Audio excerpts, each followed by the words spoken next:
सत साहिब सतगुरुदेव की जय। बंदी छोड़ कबीर साहिब जी की जय। बंदी छोड़ गरीबदास जी महाराज जी की जय। स्वामी राम देवानंद जी गुरु महाराज जी की जय हो।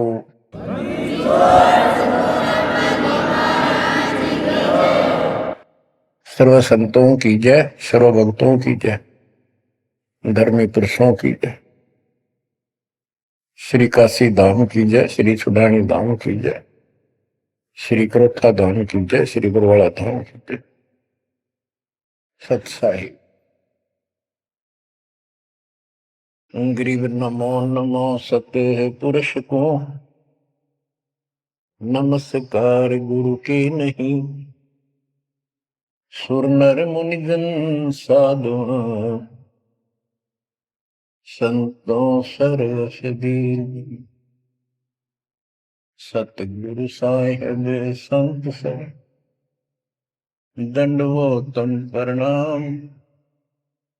आगे पीछे मत हुए, किनको पूर्व। कबीर सतगुरु के उपदेश का, सुनिया एक विचार। जय सतगुरु मिलते नहीं, जाते नरक द्वार। नरक द्वार में दूत सब, करते खेचा तान। उनसे कभू नहीं छूटता, फिरता चारों खान।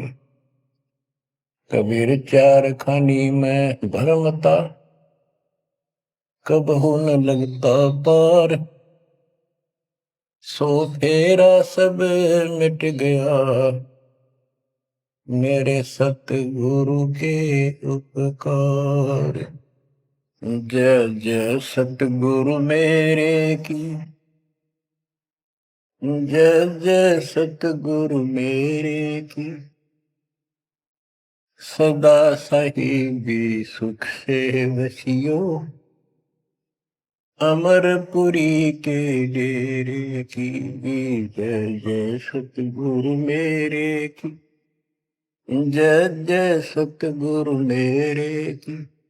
सदा साहिबी सुख से वसियो, सतलोक के डेरे। निर्विकार निर्भय तू ही, और सकल वैमान। जी साधो और सकल वैमान। सब पर तेरी साहिबी, सब पर तेरी साहिबी। तुझ पर साहिब ना, निर्विकार निर्भय।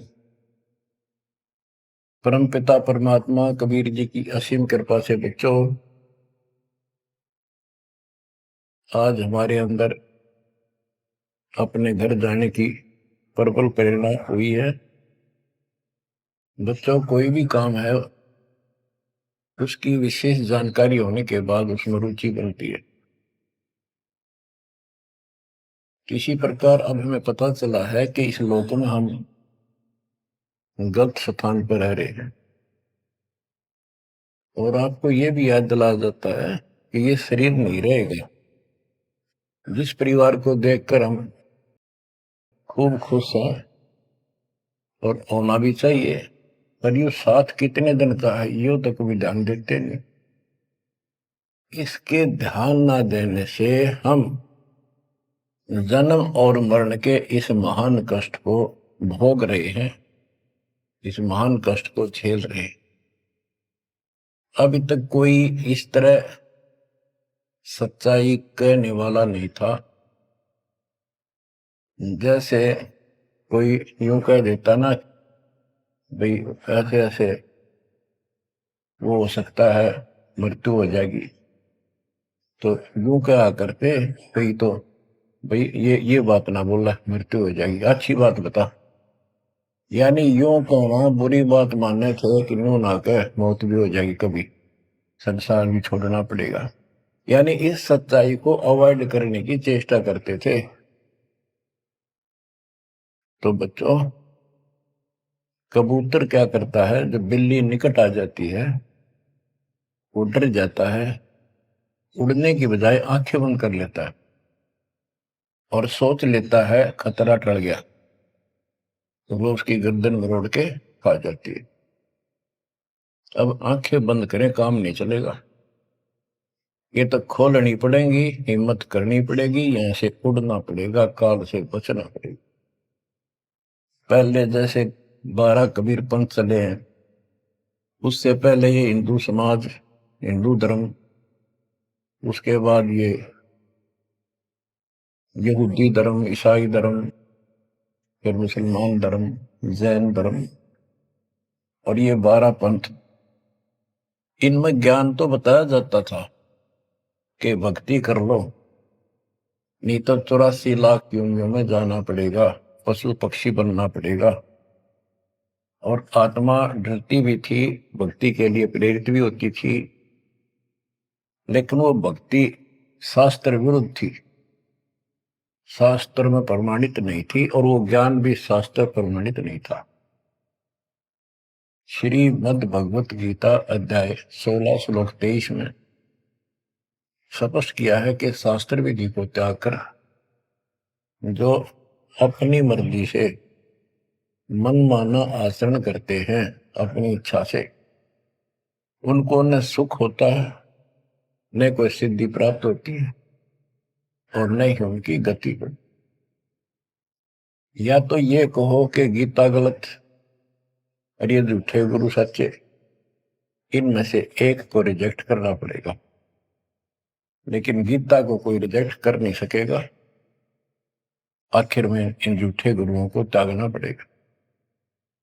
बच्चों, परमात्मा के पाने के लिए, उस सुख को प्राप्त करने के लिए कितने कितने कष्ट झेले हैं महापुरुषों ने, हमने भी उठाए। हम ऋषि बने, ऋषि बनकर कठिन साधनाएं की, जैसा लोकवेद दंत कथाएं सुना करते थे, उसके आधार पर सिद्धियां आ गई, सिद्धियां दिखाकर फिर प्रसिद्धि होगी, उस प्रसिद्धि के ऊपर हम प्रसिद्ध हो गए और खूब महर्षि प्रसिद्ध हो गए। अब पता चला वो प्रसिद्धि कैसी थी, जैसे आपको राबिया का प्रमाण बताया, 4 साल की ठीक साधना से ऐसे ऐसे चमत्कार भी हो गए, मक्का उठ के आ गया, लेकिन भविष्य जीरो हो गया उसका, सिर भी काट दिया, इतनी प्रेरित थी भगवान के प्रति, लेकिन नथिंग, कुछ नहीं हुआ। काम तो अब बनेगा जब बनवाया जा। गरीब ये जीवन सफल है, जब लग राम रटंत, देखो री को जाने दे, भरम पड़े हैं पंथ। इस मनुष्य जीवन की सफलता उसी की है जो परमात्मा की भजन करते हैं, अन्यथा इसका कोई यूज नहीं। पशु पक्षी का भी ऐसा ही जीवन है, ऐसे ही कर्म वो करते हैं, खाना पीना, टट्टी जाना, बच्चे उत्पन्न करना, बच्चों के लिए फिर सारा दिन भटक के उनका पोषण करना, फिर मर जाना, ये कोई जीवन है? इस ज्ञान से आपके अंदर जो गलत प्रेरणा भरी हुई है, वो काल द्वारा भरी गई है, बहुत प्रबल है, वो सामान्य नहीं है। अब जैसे किसी को बुखार हो जाता है तो उसके बस की बात नहीं, वो नॉर्मल हो जाए। तो बच्चों, अब के लगन लगानी पड़ेगी। जैसे बुखार हो जाता है, उसके बस की बात नहीं कि वो ठीक ठाक रहे, अपने ठीक क्रिया करे, तो उसके लिए औषधि की आवश्यकता पड़ती है, और जब नॉर्मल हो जाएगा फिर सारे काम ठीक करेगा। इसी प्रकार ये आपके बस की बात नहीं है, जो आप जिस व्यवस्था में लग रहे हो, ये इस ज्ञान से, इस भक्ति से आपका यो अज्ञान हटेगा, ये जिससे प्रभावित हो बुखार हटेगा, फिर आपकी लगन अदब से बनेगी, अलग से बनेगी। अगर ये भाव नहीं बना तो क्या ये जीवन अच्छा है जो आप जी रहे हो? कोटि जन्म तन भर में दोगे कुछ नहीं हाथ लगा रे। कुकर कुत्ता, सुकर सुअर, खर गधा, कौवा बुगला। बता, इन प्राणियों के शरीरों में असंख्यों बार कष्ट उठा लिया अपने को, असंख्यों बार, एक बार नहीं। तो क्या इस प्रोसीजर को जारी रखोगे? मेरी आत्मा तो मान नहीं रही कि आप इसको स्वीकार कर लोगे। और अब भी आपकी आंखें नहीं खुलेंगी और आपकी प्रेरणा नहीं बनेगी तो फिर इंसान नहीं, पत्थर हो तुम, पत्थर। कोटि वर्ष करे संगत संतों की, पत्थर का जल में क्या बूझे। चंदन बन में रंग ला दे, एक बांस बिटन भी ना सींचे। पत्थर को जल में डाल दे, कितने गहरे जल में डाल दे, कितने दिन डाले रखे, उसका कोई असर जल का नहीं होता। नहीं, जल से तो नरम होता है पदार्थ। बाहर निकालते उसको घिसा दे दूसरे पत्थर से, जो का तो चिंगारी निकलेंगे। तो पत्थर जैसे प्राणियों को किसी चीज का असर नहीं होता। ये अमृतवाणी उन पुण्यात्माओं को झंझोड़ कर रख देंगी जिनकी आंखें काल में अज्ञान से बंद कर रखी। उस परम पिता के घर जाने के लिए, सुख को प्राप्त करने के लिए गरीबदास जी बताते हैं कि मंसूर मैसूर क्यों हो गया, शरीर पासी प्रवेश और जाके ऊपर एती नोबती। कैसा है वो देश? उस परमात्मा के सुख को, सतलोक को प्राप्ति के लिए, उसकी प्राप्ति के लिए टुकड़े टुकड़े शरीर करा दिया मंसूर अली जी ने, पीछे नहीं हटा। तो गरीबदास जी कहते वो सुख कितना होगा जिसके लिए शरीर भी खत्म कर दिया, कोई नो प्रॉब्लम। और ये शरीर तो आपका रहेगा नहीं, गारंटीड है। इसलिए बार बार याद दिलाता हूं कि हमारे ऊपर नशा जबरदस्त कर रखा काल ने। ये आपके बस की बात नहीं, ये तो ये एंटीबायोटिक आपको प्रेरित रखेंगे। आप भक्ति भी करोगे, बुराइयों से भी बचोगे और अपने घर जाने की प्रबल इच्छा बनेगी। जहां आशा ता बासा हुई, मन कर वचन सुमरियो सोई। गिरिव नरसिंह रूप सतगुरु धरा, प्रहलाद भगत के काज। हिरणाकुश को ले गया, जो तितर को बाज। परमात्मा कबीर जी ने ही नरसिंह रूप धारण किया। ये सारा श्रेय अभी तक श्री विष्णु जी उर्फ श्री कृष्ण जी को दिया जा रहा था। जो भी है, परमात्मा चाहते हैं कि किसी तरह इनकी भक्ति में आस्था बनी रहे। ये किसी को मानकर भक्ति कर रहे, करते रहो, उससे मिलना कुछ नहीं, पर पिछले संस्कार से मालिक उनकी मदद स्वयं करते हैं। गिरिव नामा का देवल फेरा, मुई जवाई गाय। पीड़ा मेरी संत की, छान छवाई आए। कबीर साहब कहते हैं, 2 दिन मेरी शरण है, ताका हूं मैं दास। दास में नौकर, गुलाम और गैल गैल ला गया करूं जब तक धरती आकाश। नामदेव महापुरुष पिछले संस्कारी थे। परमात्मा कबीर जी कहीं भी आश्रम बना के कुछ समय के लिए रह जाते हैं, एक गुरु की भूमिका करते हैं। अपने बच्चों को, वहां आसपास के क्षेत्र के बच्चों को ज्ञान सुनाते हैं। कोयल के बच्चे ज्ञान को सुनकर, आवाज को सुनकर उनकी तरफ खींचे आते हैं, सोबे वाले रह जाते हैं। तो उस समय रंका और बंका दोनों पति पत्नी थे। एक उनकी बेटी थी वंका। नामदेव भी उसी समय परमात्मा कबीर जी के आशीष हुए थे जब वो वासन रूप में लीला कर रहे थे। हम ज्ञान सुन लेते हैं, सारी बात करते हैं, पर अपनी जो पूर्व प्रेरणा है, पिछले जन्म के संस्कारों से भी हम बाज नहीं आते। अब नामदेव जी जा रहे थे, एक मंदिर में आरती हुई थी, ब्राह्मण लोग आरती कर रहे थे, और उसके ऐसी धुन चढ़ी कि वो भी मंदिर में पहुंच गया। हाथ में जूते निकाल लिए अपने, जैसे ये बजाते हैं ताल, उस तरह बजाने लग गया, घंटी बजाते हैं, और बजाता बजाता आरती में मगन होकर उनके ब्राह्मणों के बीच में पहुंच गया, यानी पत्थर की मूर्ति के सामने पहुंचना चाहा। पंडितों ने पकड़ कर उसको मंदिर के पीछे फेंक दिया कि ये शूद्र छोटी जाति का समेत दूसरों में आ गया, हमारा धर्म भ्रष्ट कर दिया, हमारे भगवान को इसने रुष्ट कर दिया। तो परमात्मा वो तो फिर भी पड़ा पड़ा मन की आरती कर रहा था, लो लगी थी दाता में। परमात्मा उस मंदिर का मुंह नामदेव की तरफ कर दिया, और पंडित पिछली साइड में खड़े घंटी बजा रहे थे, आश्चर्यचकित हुए। तो एक दिन नामदेव रंका बंका के घर गया, तो उस दिन वंका लड़की, रंका और बंका जंगल में लकड़ियां लेने गए हुए थे, पीछे वो लड़की अकेली थी, वह कोई पट्टी तैयार करे थी, जैसे किसी को चोट लग जाकर, हल्दी वगैरह लगा कर। नामदेव बोला, बहन किसको क्या हो गया, किसको चोट लगी, किसके लिए पट्टी बना रही हो? उनका बोली, रे नामदेव तू गुरु जी ज्यादा दुखी ना करा कर, तो भाई मर्यादा में नहीं रहता,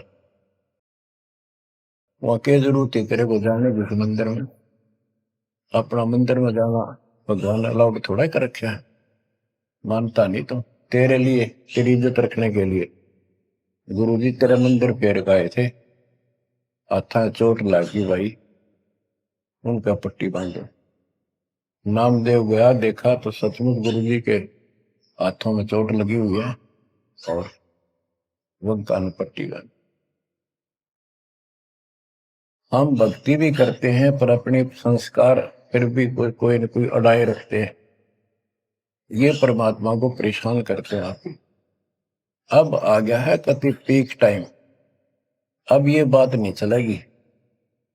पहले तो चलो को रह गए, कोई बात ना, पैर पकड़ लिए भगवान ने, अब क्या फिसल गया पैर तो पता नहीं कहाँ पड़ोगे जाकर। ऐसा अजब गजब का ज्ञान दे दिया, ऐसा समाधान आपको दे दिया, और ऐसे समय में मानो श्री मान, तो आंखें खोल लो बच्चों। गरीब नामा का देवल फेरा, मुई जवाई गाए, पीड़ा मिट्टी संत की छान छवाई आए।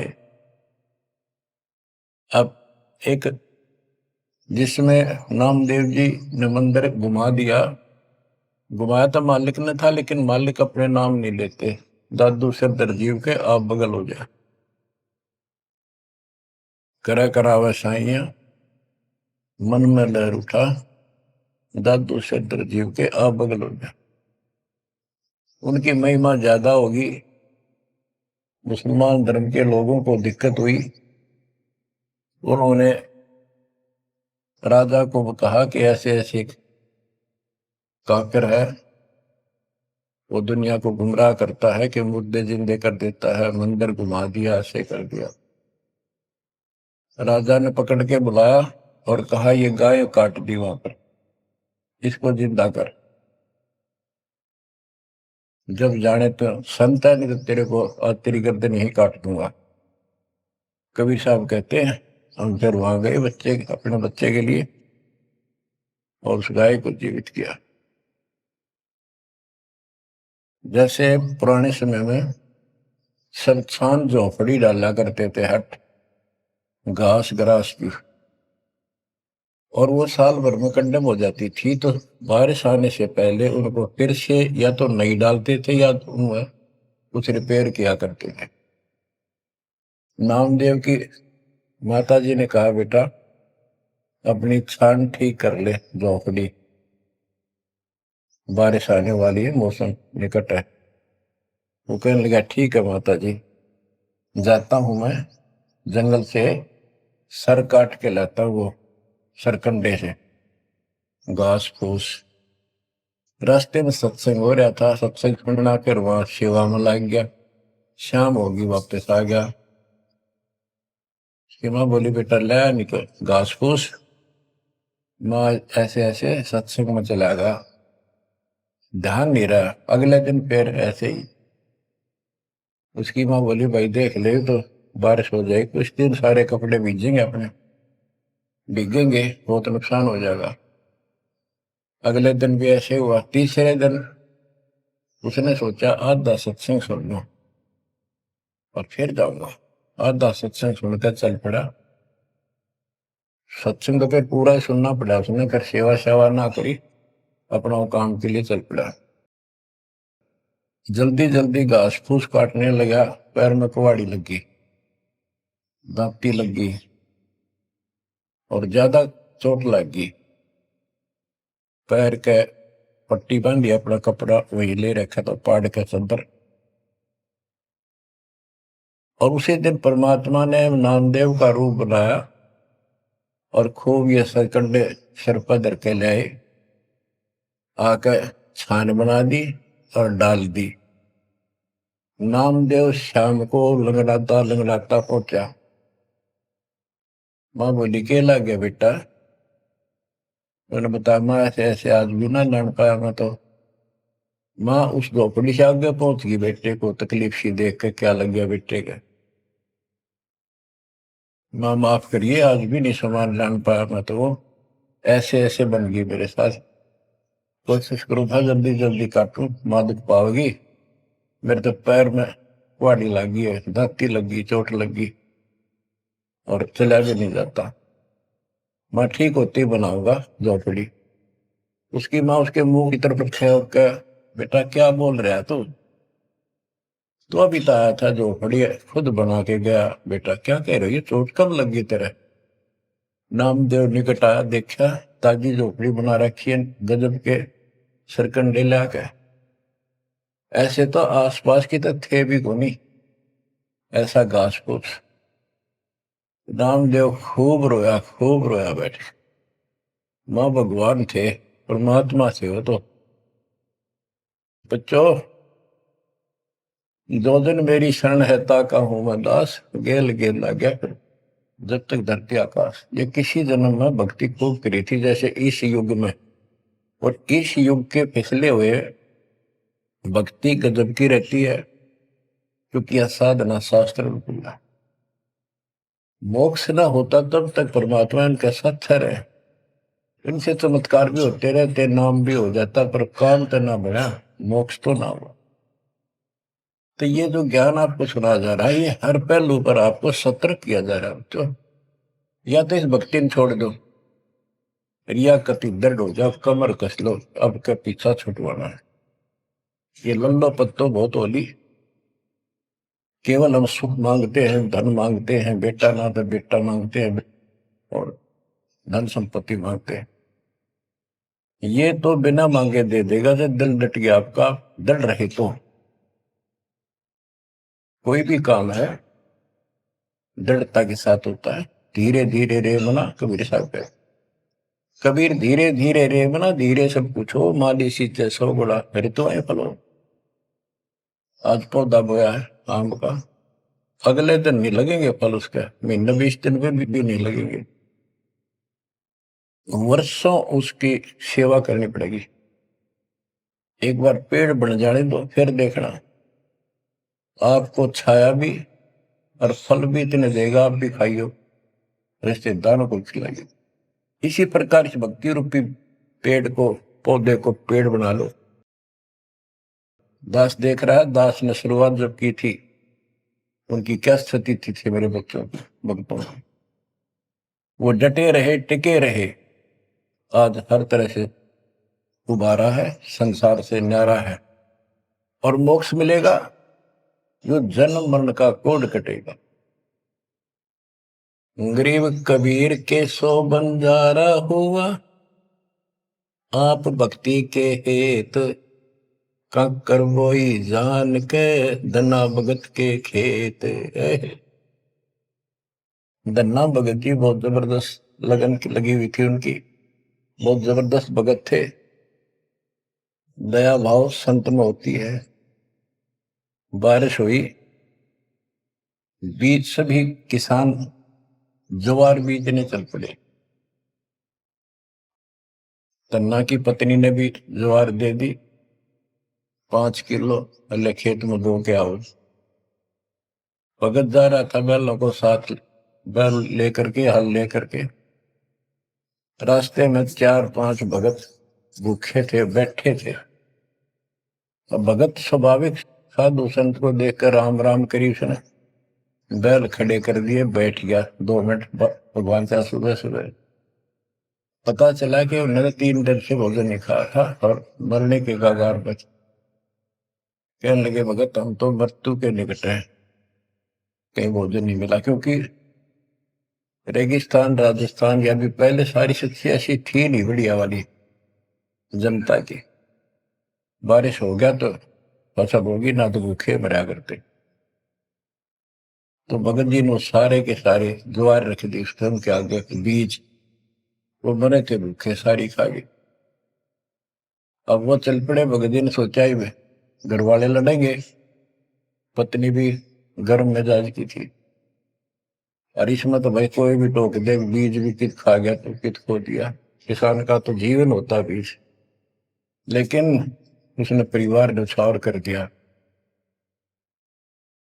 कंकर इकट्ठी की लोगों को दिखाने के लिए, जैसे और बीज बो रहे थे ऐसे कंकर बखेर के हलवा के सामने घर आ गया।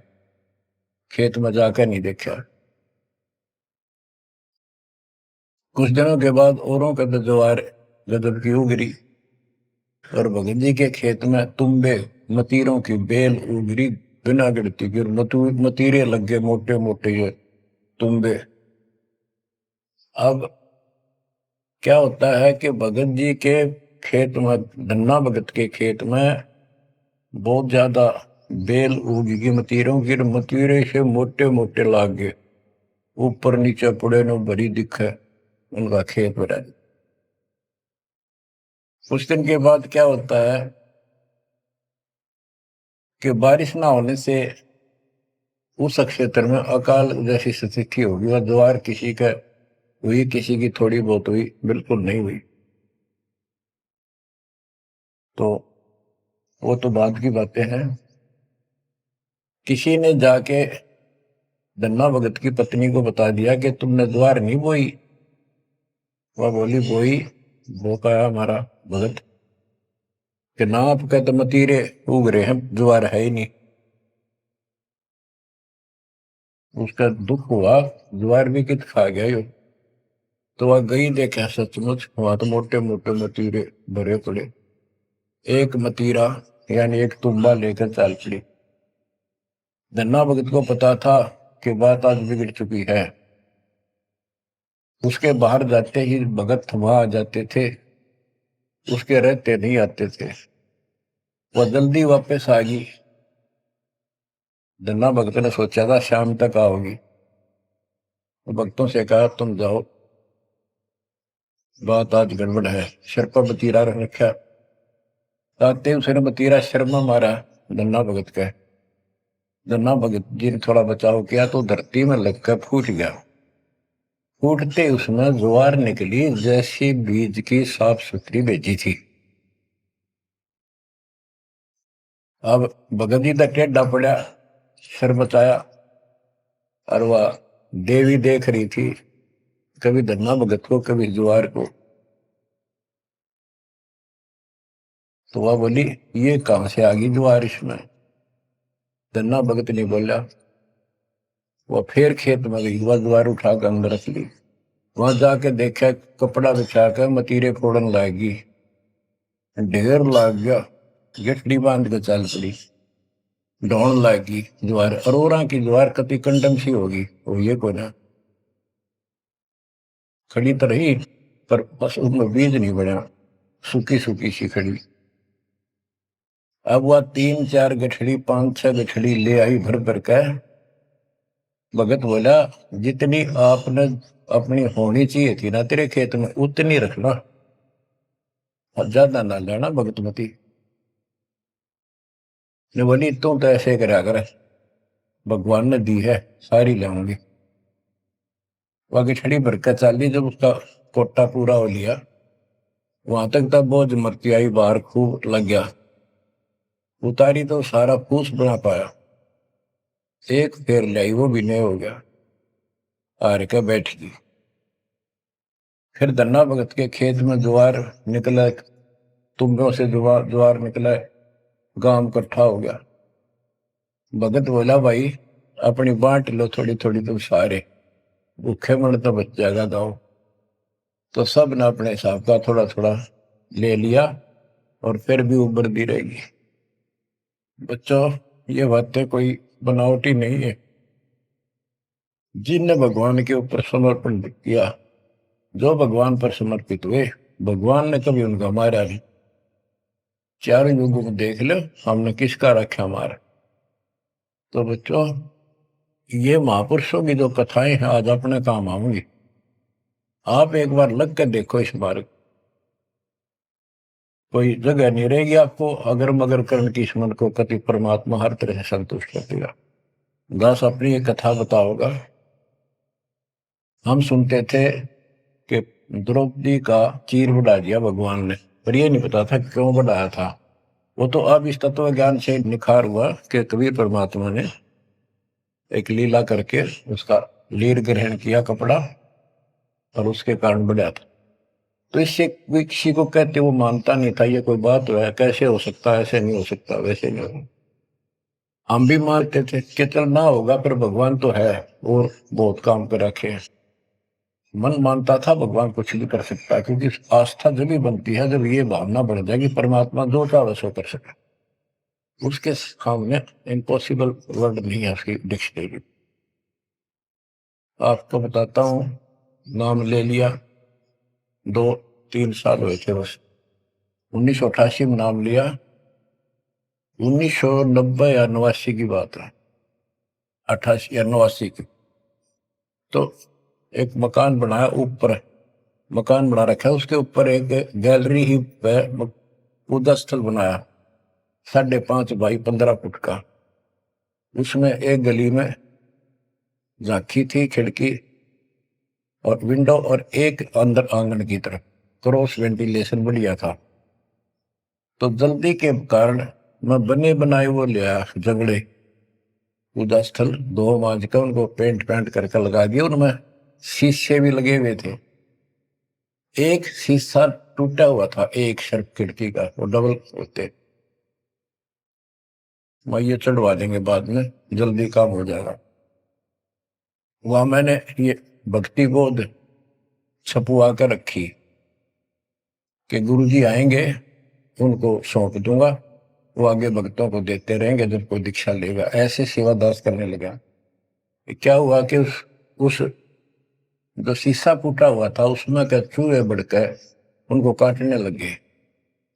और उस समय क्या था, जब वो जंगले लगाए तो जाली ले आया था, ये एक लोहे की जाली जो मच्छरों से बचाने के लिए खिड़कियों पर लगाई जाती है बाहर की साइड। और वो गलती से वो गलत काट के दे दी। मैं वो साइज लिख के उस लोहे की दुकान पर दिया, भाई ये काट के तैयार कर दे, इनका बिल बना दे। मैं और सामान लेकर वापस आया, उसने बांध के लपेट कर रख रखी थी। मैं उठाकर चला पैसे देकर, आके मैंने कहा ले भाई लगाओ। तो ये बड़ा लड़का, अरे वहां किराएदार रहता था, वो बोले हम लगा देंगे। कील क्या सारी ला रखी थी, उन्हें सीढ़ी लगाई। मैं तो चला गया उनको कह के, शाम में आया तो कोई नहीं लगा रखी। पूछा भी कारण क्या था, क्यों नहीं लगाई। उन्होंने बताया कि छोटी है, बराबर में छोटी रहेगी, कम से कम 9 इंच छोटी। वो लिखा था मैंने 3 फुट 9 इंच, उसने 3 फुट काट दी, या नौकर ने देख के काट, या गलती लगी जैसे भी। फिर मैंने सोचा भी छोड़ो भाई, अब किसके साथ मत्था मारे जाकर, वो कहेंगे तेरी गलती है, आपने यही साइज बताया था। मैं इस चक्कर में नहीं पड़ा करता। मैंने वो उठा के स्टोर में डलवा दी। एक सीजन बारिश का ऊपर का उतर गया। हाँ, फिर वो नित्य नेम छपवाई पुस्तक, फिर उसमें चूहे बढ़ने लगे। कपड़ा बांधा, कपड़ा काट दिया। ये मन में था कि वो जाली तो पूरी है नहीं। फिर दिमाग में आई, भाई ऐसे करो, इस एक खिड़की में दिक्कत है, इस जाली को ऊपर नीचे करके दोनों को एक में सेट कर दो। तो वही दोनों किराएदार, ये बड़ा लड़का, ये छोटा ही था, 12-13, 14-15 साल का। तो मैं उनको कह के अपनी ड्यूटी पे चला गया। इनकी माता जी ने, नारों ने, वो वहां से निकाल के जाली स्टोर से नीचे डाल दी, भाई लगा दियो। इन शाम से न लाई किता।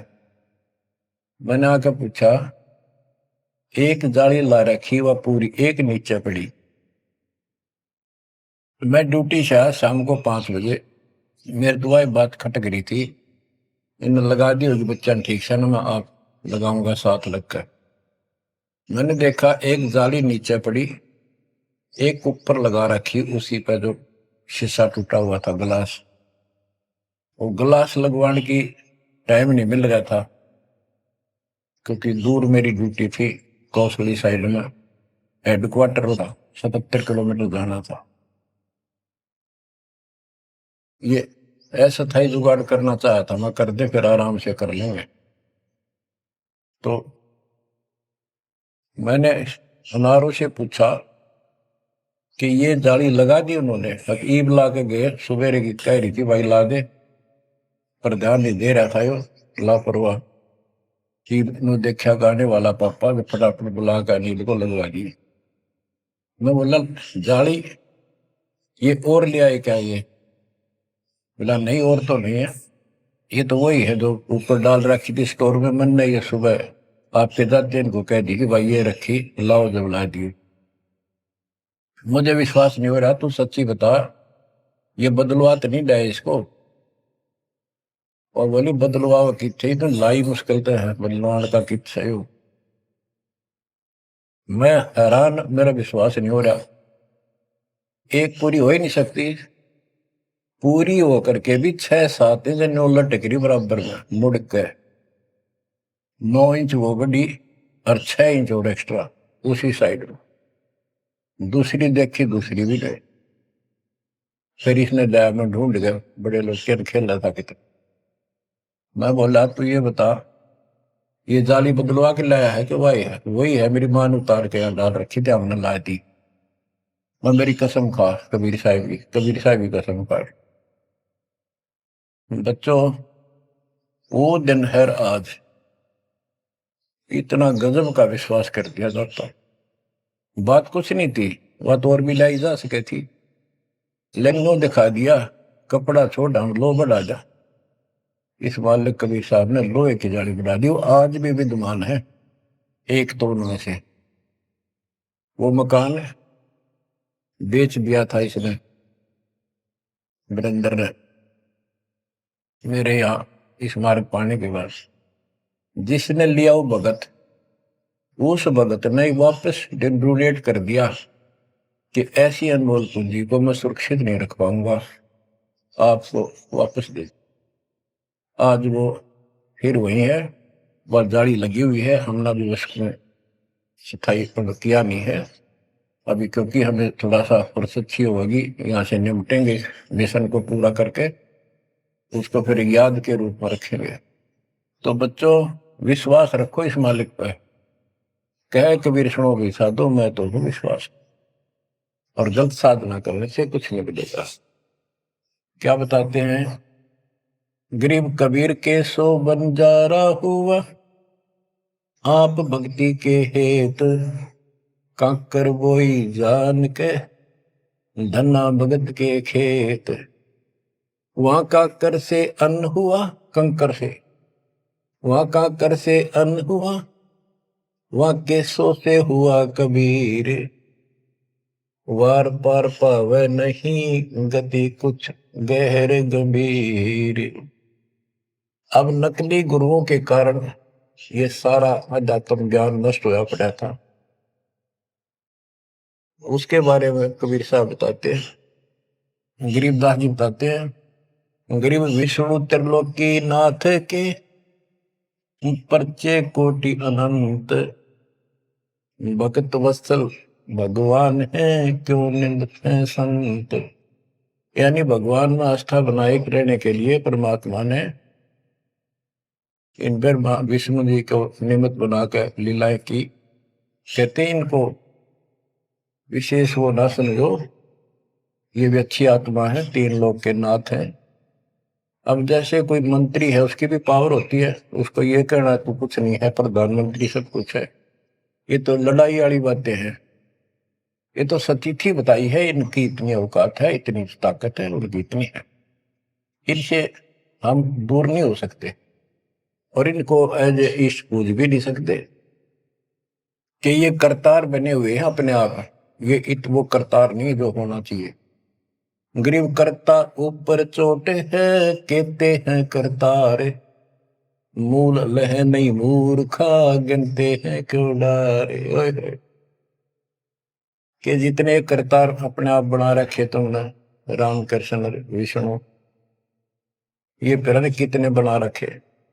कर्ता ऊपर चोट है, जो एक करतार को छोड़कर अन्य जो कर्ता बनते हैं उनकी दुर्गति होती है। रामचंद्र देख लो, सारी उम्र दुखी रहा और कर्ता बन रहा था, लोग भगवान के थे भी मान लेता था, आजीवन कष्ट रहा, अंत में सरयू नदी में जल समाधि ली, डूब का मेरा।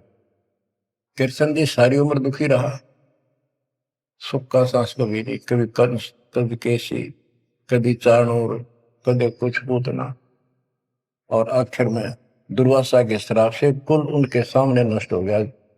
जिसका कुल सामने मरे है और पश्चाती वो जीव है, सबसे निर्भाग आदमी है। सब कष्टों को देख कर रो रो के टाइम काटा, आखिर में एक विषाक्त तीर से मारेगा, विषाक्त जहर से बुझे हुए एरो तीर से मारेगा। अब क्या बताते हैं, गरीब करता ऊपर चोट है, कहते हैं करता रे, मूल लह नहीं मूर्खा, गिनते हैं क्यों डारे।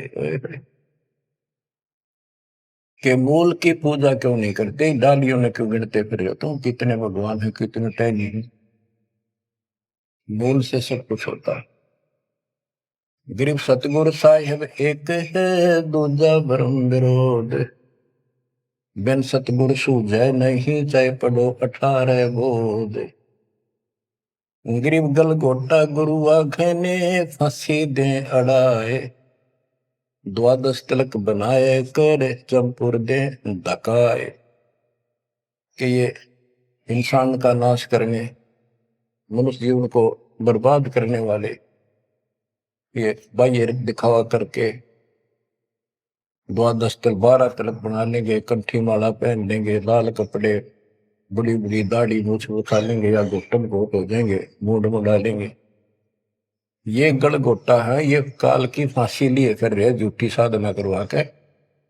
कहते द्वादश तिलक बनाए कर लोग इन पर कुर्बान हो जा, साधु है, और जमपुर दे धक्का, यानी उस नरक में धक्के ते ठोक दे, या साधना गलत पे जाएगा फिर वहां। गिरव झूठे गुरु का नाक ले, फिर श्रवण और नैन, सतगुरु बोले साखिए, दूर कर पोकट फैन। कहते नकली गुरुओं का, इनका जूते मारे, नाक काटे, यानी कहने का भाव है कि इनका बच जा, दूर हो जा, फूक दे। फूकना मतलब ये नहीं आग लगा दे या उन्हें मार दे, उन्हों को आग्रह। कैसी यह कहावत हमारे यहाँ कि इसने फूक दे एक तरफ, जैसे कोई सामान मंगाया, इसकी जरूरत नहीं, कौन ख्याल है ना, फूक एक तरफ, यानी पटक दे दूर। एक गरीबदास जी कहते झूठे गुरु के नाक कान काट दे। इसका अर्थ है कि उनको कति वहां से अपने से दूर कर ले। गरीब झूठे गुरु को झटक दे, से स्वामी को फूक, या मैं दोष जरा नहीं, शब्द कहा हम कूक। गरीबदास जी बताते हैं झूठे गुरु को झटक दे, और जो नकली शिष्य उनकी मान उन चिपके बैठे उन्हें भी फूक। फूकने का मतलब ये नहीं उन्हें मार दे कि पड़े रहने दो। गरीब पीछे गई सो जाने दे, ले रहती को राख, उतरी लाभ चढ़ाई यो करो अपूठी चाक। गरीबदास जी कहते पीछे जो हुई सो हुई, उसने भूल जाओ, अब शेष बचे जीवन में संभाल लो, उतरी लाभ चढ़ाइयो करो अपूठी चाक। जैसे हम सत भक्ति ना करने से हमारे सारे काम बहुत खिंचके होते ही नहीं, परेशानी रहती है। और जब सच्चा गुरु मिल जाता है वही काम फटाफट होने लग जाते हैं।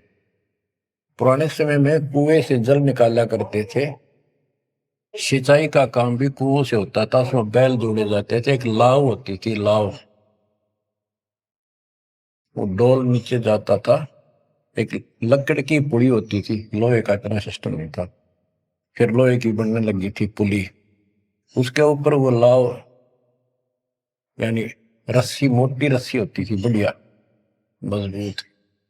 वो पुली से नीचे उतर जाती तो अब पुली घूमती नहीं, वो फिर किसी होती थी, वो घूमती नहीं और अड़का खड़ा हो जाता, नीचे रस्सा गिर जाता साथ में।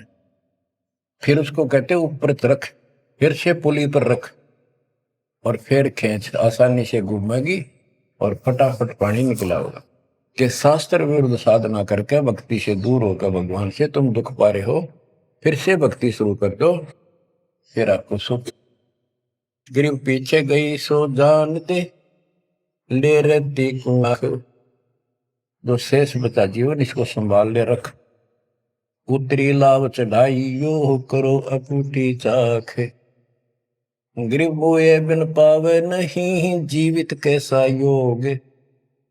84 आसन करे मिटे न संसार शोक। के जीवित मरे बिना परमात्मा प्राप्ति नहीं होगी। तुम जैसे बकवादों में लग रहे हो, जीवित कैसा योग, ऐसे भक्ति नहीं पड़ेगी। और जो 84 आसन कर करके लोग दिखावा करते हैं, इसे मोक्ष नहीं है। गिरिव पंचअग्नि पाखंड है, मौनी तपे आकाश। झरने बैठे क्या हुआ, क्या जी में पंच गिरास। ये 5 धुएं लगा के बीच में बैठ जाते हैं पाखंड करने के लिए। इन मकला इतनी है ज्ञान नहीं इनको। कोई मौन रखता है, कोई तप करता है, मटके घड़े के अंदर सुराख करा के एक तपाई कर रख के 40 दिन सर्दी के महीने में 100 मटके डेली पानी के अपने सिर पर डलवाता है। और बड़े बड़े गांव के लोग उस पाखंडी के चारों तरफ परिक्रमा करते हैं। और कोई कहे मैं सिर्फ 5 गिलास खाया करूं, ज्यादा खाता नहीं। इस तरह के ड्रामाबाजी से अट्रैक्ट करते पब्लिक को, पल्ला कुछ नहीं। गिरिव दूधा धारी शब्द है, पान फूल फल खाई। घट में नाम न संचय, ये बंधे जमपुर जाई। कई बताते हैं एक बाबा है, दूध दूध पियो है, बड़ा शब्द है, दूध आधारी बोला है। और केवल कभी फल खा लेता है, तो फूल फल ही खाता है। तो गरीबदास जी कहते हैं गरीब दूध आधारी शब्द है, ये पान फूल फल खाई। घट में नाम न संचय रे, बंधे जमपुर जाई। सच्ची भक्ति है नहीं, सीधे नरक में जाएंगे। गरीब चुंडित मुंडित भद्रा, मोनी मैल न पावे। धूमर पान ठडेसरी, ये 2 जग धक्के खा। गरीब योग नहीं यो रोग है, जब लग निज नाम न चीन। घर घर द्वारे भटकते, देख बिना यकीन।